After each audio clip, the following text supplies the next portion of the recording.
खेडमध्ये 100 मायक्रोची पिशवी जी आहे ती आपण म्हणजे एन्व्हायरमेंट हजार्डस आहे. वन टाईम यूज जी पिशवी असते ती आपल्या एन्व्हायरमेंटसाठी हजार्डस असते.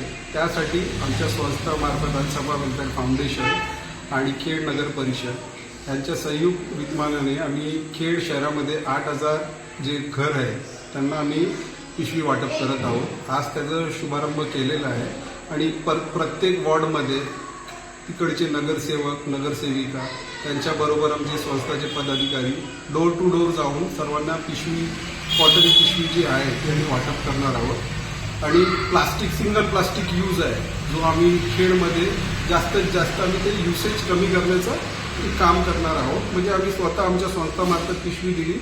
म्हणजे असं नाही की आपण एन्व्हायरमेंट हॅझार्डस आहे पिशवी ती आपण बंदी करायला सांगितलं आहे. नगरपालिकेने दंड ठेवलेला आहे 5,000 रुपये.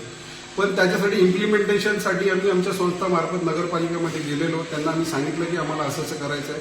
त्यांनी खूप सहकार्य केलं. रोडगे सरनी आम्हाला गाईड केलं. नगर परिषदेची नगराध्यक्षांनी आम्हाला सांगितलं की असं असं आपण उपक्रम चालू करूया. आम्ही संस्थामार्फत त्यांना 8,000 पिशव्या डोर टू डोर जाऊन आम्ही ते वाटणार आहोत. जे उपक्रम आम्ही राबवणार होतो नगरपालिकेमध्ये आम्ही जाऊन भेट दिली. त्याच्यानंतर माजी पर्यावरण रामदास भाई कदम यांच्या घरी आम्ही गेलेलो संस्थाचे पदाधिकारी. त्यांनी आम्हाला संपूर्ण गाईड केलं कसं काय काय करायचं ते. कारण आम्ही स्वतः लेटर दिलेलं होतं जगबुडीसाठी की जगबुडीचा गाळ काढण्यासाठी. त्यांनी त्यांचा योगेश मान्य आमदार योगीदादा कदम यांनी सभागृहामध्ये त्यांनी आमचं सर्व हे जे होतं आमची जी दखल होती कारण आम्ही नदीच्या काठी असतो त्याची दखल देऊन गाळ काढण्यात आला. आणि गाळ काढण्यामुळे पूर पण कमी आला यावर्षी. आणि या कापडी पिशवीविषयी आम्ही त्याच्याकडे भेटलो. त्यांनी आम्हाला सांगितलं की पर्यावरणासाठी हे हजार्डस आहे. तुम्ही हे काम करताय त्याच्यासाठी रामदासबाईंनी सांगितलं की तुम्ही जे पण खेडमध्ये तुम्हाला काय पाहिजे ते आम्ही पुरवून देतो तुम्हाला.